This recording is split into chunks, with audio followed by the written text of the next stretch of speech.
All right, Shalom. First off, give all praise to Yahweh, Ba'ashem Yahweh Shai, Ba'ashem Makar Kadash, double honor to the apostles and elders of GMS, salutes and honors to your elect, all the brothers across the four corners who are enduring, and truth and sincerity and women children who follow.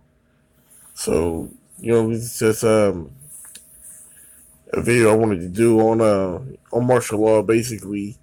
Um, what it would be like in a simulated martial law. Not even a simulator, because it's real. When it happens, it's gonna be real. It's gonna go live. So this is like basically what to expect during martial law. And of course we know in part, we prophesy in part. But I got this website or this article. It's on urbansurvivalsite.com. All right, it says 6 things that can happen during martial law. So basically, it's telling you like what's going on. Okay, y'all forgive my voice. I'm a little under the weather right now, but we got work to do. It says, in case you don't know, martial law is when the government takes over a designated territory, suspends constitutional rights, and enforces authoritarian power with the use of the military. Basic civilian rights, such as trial before imprisonment and other democratic processes, are limited or suspended completely.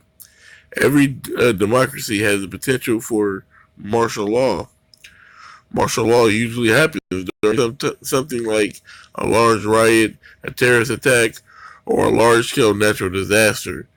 During frightening events like these, many people prefer to give up their rights so they can have the peace of mind of an authoritarian government offers. And that's bullshit, man. Nobody want to give up their rights. You so called fought for these rights. You know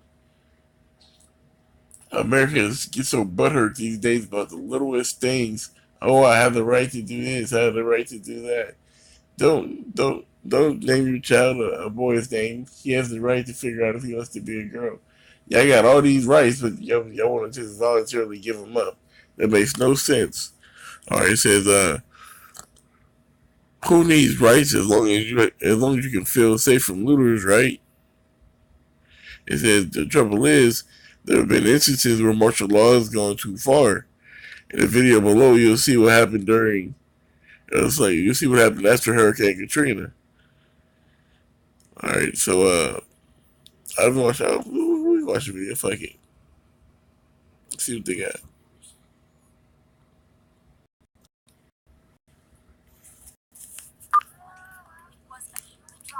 With emotions and tensions running high, Patty Connie is still trying to recover physically and emotionally. They really did a number on me. From the day police forced her from her home. It was traumatic. All of a sudden, they were banging on the front door, the side door, and the back door, and they said, let us in. Patty tried to explain. She was on dry land, she had plenty of food and water, and didn't want to abandon her dogs. But it didn't matter. If you see 6 or 8 police that look like linebackers pushing me in a corner, you're in shock. I'm saying, look at all my food. I got plenty of food. They kept pushing me back, and ended up like this. Then, Patty showed them a small revolver she was carefully holding in the palm of her hand. The camera crew was there to capture what unfolded next. I said, it's not even loaded. And I dropped it on the floor. Well, they punched me in the face. Look at my black and blue marks. Look at what they did to me. They dragged me out of here. You see, that's what they'll do to you during martial law. That's an old ass lady. What harm was she? She had an unloaded gun to protect herself. She had food, had water, anything that you could really need. All right, she was cool. She wasn't in any danger of flood waters, but still they forced her out. Why? Because that was protocol. They took the gun. Why? That's protocol. They had to relocate her. That's protocol. Okay, protocol is going to supersede anything you think in that day, man. When they want to take you out, when they want to move you out in one of these concentration camps, they're going to do it. All right, if they want to beat you up, they're going to do it. They have carte blanche. There's anything that they want to do. Okay, it says, and this article will take a look at some things that can happen during martial law. To be clear, not all these things will happen every time martial law is imposed. In fact, if every one of them happened at once, it would be a very rare extreme event, like Jacob's trouble. Because this is what we're prophesying about. This is what the Bible speaks of. And I went through these, and all of these are very, very possible to happen during Jacob's trouble. Like I said, it'd be a very extreme event, a rare case. And what is Jacob's trouble? A day that never was, or a day that never will be again. It says, however, each of these things has been known to happen, so they're worth preparing for. It says confiscation of firearms. You just showed, them taking the guns from the old lady. They got protocols right now where they're asking people to turn in their guns and this, that, and the third. Why? Why take the firearms in a place like America where you're allowed to bear arms? Okay? They're taking the firearms because if they take the firearms, it's a lot less dangerous for them. All right? You're going to be more likely to comply. If you got firearms and, it could be a potential shootout, it's just a lot easier if you preemptively or before take all the firearms, all the weapons away, and then come in like a flood and do your thing. All right. So, says any civilian with the firearm will be deemed a threat, which means it's important to hide your weapons in a place that only you and trusted family members or friends know about. So, also, they know who has firearms. Because if your gun is registered, then they know that he has a registered Glock 45, a registered AK-47, this, that, and the third. And then if you don't register your gun, if you get caught with it, you're going to jail. So, it's a catch-22. It says have multiple stashes, so if one stash is found, you pretend that that's all there is. And if you have a bunker key, so fuck that shit, because, you can hide all that shit in a bunker if you want. The scriptures say you just hide them for the elect anyways. Alright? At the end of the day, if you ain't got your how about you outside with you, then you just fucked off in the game anyways. Alright? That's our firearm. That's our weapon. That's our hedge of protection. It says expect to be searched without cause. Anything that is found on you is a danger to be taken. It says keep this in mind when going out so that you don't lose something valuable to the government forces or other opportunistic enemies. Also, if you have children in your home, please keep your gun in a combination safe like this one. It says curfew. Curfew under martial law will be strictly enforced. It is unadvisable to break it. In the event that you must go out past curfew, be prepared. No back routes and less traveled paths to your destination. Stealth is of the utmost importance. So be sure you have the appropriate gear to move about quickly and undetected. If you must travel in groups, keep them small. The larger group, the higher the risk of being detected. It's right, because when they have this martial law, like you said, they have the curfew, and if you found next to that curfew, man, they can do whatever they want to you. They can throw you in a concentration camp. They can beat you right there. They can kill you. They have the green light to just kill you because you're out at a time that you're not supposed to be. There is no rules. There is no laws on the land. All right, that's a military occupation. What do they do to them people overseas? You think they give them chance after chance after chance? No, they just shoot. All right, and then when you think about it, these are going to be UN forces. UN forces are not Americans. Did they give a fuck about your American ass?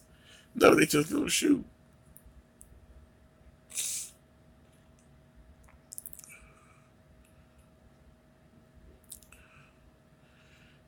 Alright, so it says forcibly removal from property. It just showed that lady.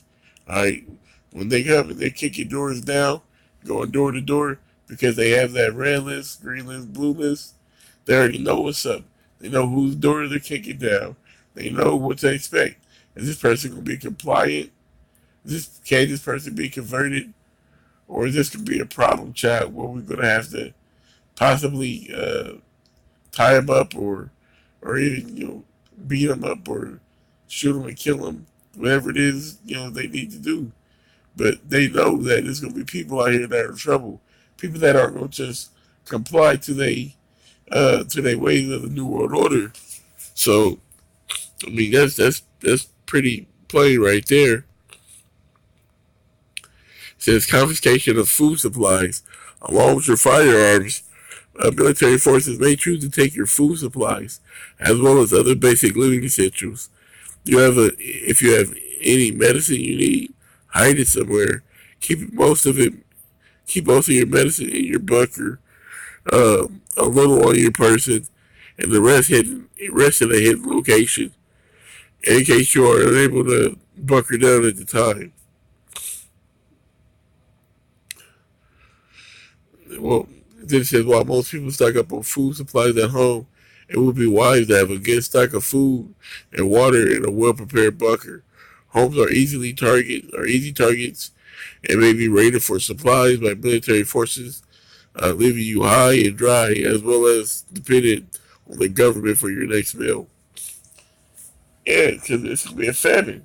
Once there's no trucks delivering food to those grocery stores every 3 days, the grocery stores are going to be empty. There's going to be no food at your house. There's nobody going to be food, no food anywhere for anybody. All right, so that brings me to second Ezra. Let me get that precept real quick.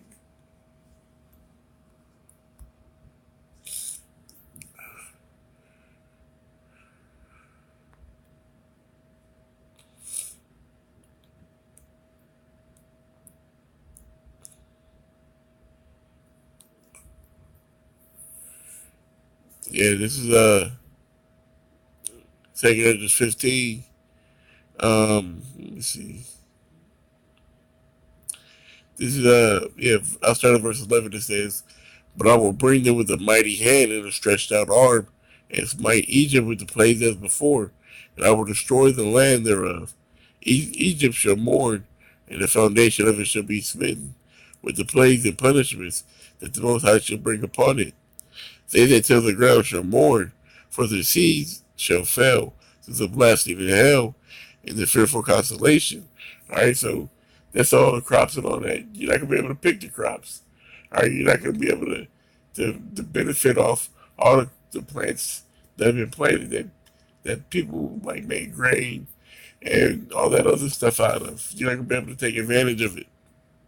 It says, "Woe to the world and them that dwell therein, for the sword their destruction draweth nigh, and one people shall stand up to fight against another, and swords in their hands." All right, that's a race war. That's what it's talking about. One people fighting against another. And it says that there should be sedition among men and invading one another. They shall not regard their kings nor princes, and the course of their actions shall stand in their power. All right, that sedition among men is talking about going against the government, getting together collectively and disobeying what the government has to say, which they said could bring on martial law. All right, there's a lot of different scenarios that can bring on martial law. We don't know which one is going to actually pop off to make it happen. We just know that it will happen, and when it does, then that's the time of Jacob's trouble that the Bible speaks of, and it's the time to put your big boy britches on and endure, man. That's why you got to do the right things right now, so that you'll be protected in those days. Okay. Since a man shall desire to go into a city and shall not be able, for because of their pride the city shall be troubled, the houses shall be destroyed, the men shall be afraid. All right, men are going to be afraid, You'll be afraid to go outside because martial law might put a foot up your ass. Because your neighbor down the street might snipe you. They might come and take your goods or whatever. Alright, that's why people will be afraid. Because it's a time like never was before. It says that a man shall have no pity upon his neighbor, but shall destroy their houses with the sword, and spoil their goods because of the lack of bread and for great tribulation. That's what the famine is talking about right there. Alright? They can run in your house and take all your goods, and what you gonna do? If you ain't got no gun and they got a gun. Alright? Or if it's a lot of them and a little of you. It's gonna be survival of the fittest in that day. But matter of fact, I just want to get this scripture while it's in my head.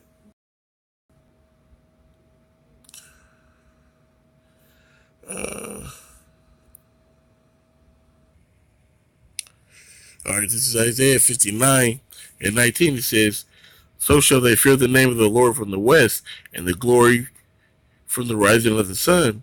When the enemy shall come in like a flood, the Spirit of the Most High shall lift up a standard against them." All right, so when these super troopers, when these UN forces, whatever you want to call them, whoever they are, all right, when martial law rains down, that's when the standard or the Most High will lift up against them. All right, that's when the Lord is going to fight for you. That's when the spiritual powers like you will be given. All right, that's how we're going to make it through this, because we can't make it through it ourselves. If it was just us, then what good would it be? How would the Most High show His power? All right, the Most High, He's going to show His power and His anger, and He's going to get down on this place, America, through the Spirit of Yahweh Shemashai, and through the physical bodies of the elect. All right, the men of the Lord, the man who sigh and cry for the abominations that be done therein. Okay, I got a couple more scriptures I want to get to. I think that might have been all the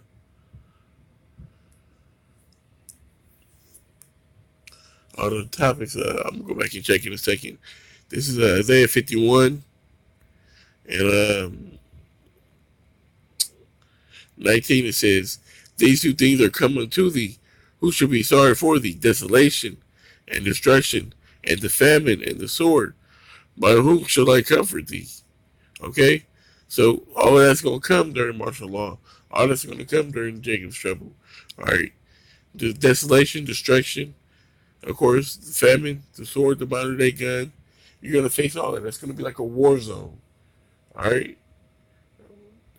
Just think about when America occupies another country. All right, they have Humvees on every corner. All right, they have camps set up. Matter of fact, I think that was the other.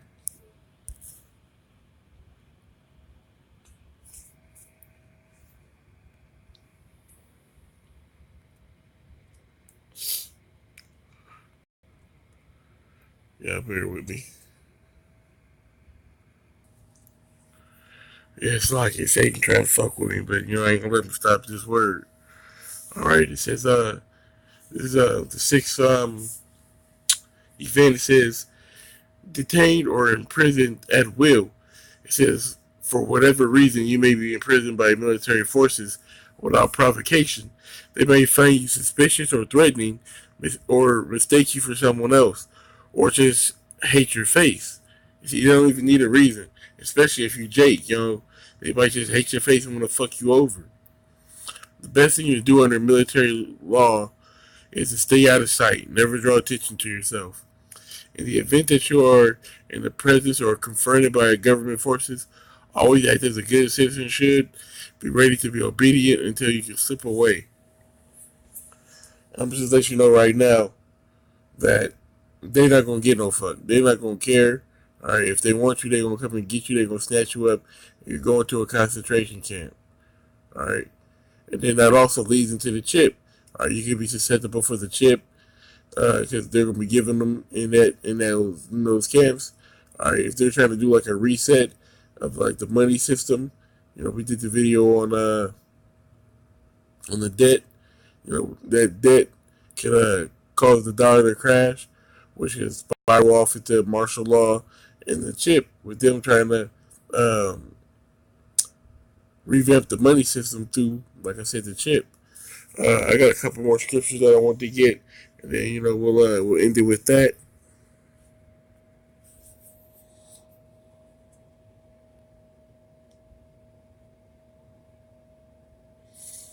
One that I got, that I forgot to get from before. It says, they have lied the Lord and said, it is not he, neither shall evil come upon us, neither shall we see sword or famine. Okay, that's what these other camps are trying to tell these people. That's what these pastors in the churches are trying to tell these people, that it's going to be all right. You're not going to see famine. You're not going to see Jacob's trouble. You're going to be caught up with the Lord, and then everybody else is going to have to go through it, the so-called rapture. But that's not what it is, man. Everybody's going to have to see this, man. The Lord won't smoke in those days, to put it plain.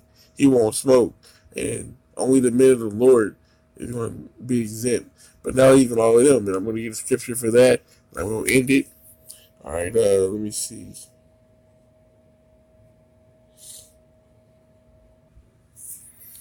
All right, this is Revelation chapter 2, verse 10. It says, fear none of those things which thou shalt suffer. Behold, the devil shall cast some of you into prison. That's martial law.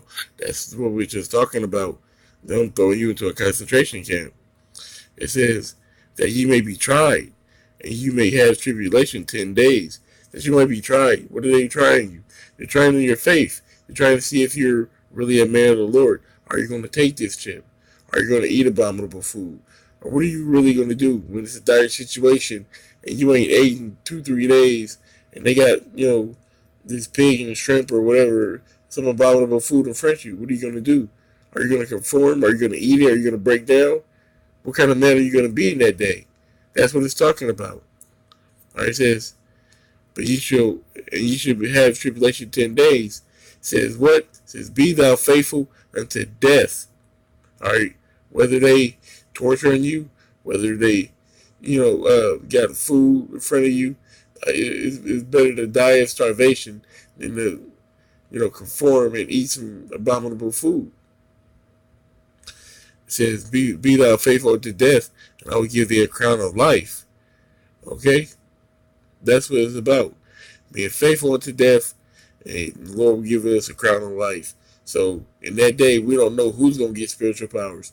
We don't know whose lot is whose. So, like I said, just do what you got to do on this side. And then when the time comes, that's your chance to be a real nigga, like they say. Be faithful unto death. Don't cast away Yahweh Shema Shai. Be a man, and just do what you got to do in the spirit. All right. And with that being said, we have all praise this call law. To Yahweh by Shema Shai by Shema Karkadash. That matters to the apostles and elders of GMS. Salutes and honors to the elect. All the brothers across the four corners shore enduring. In truth and sincerity, and will be children who follow. Shalom.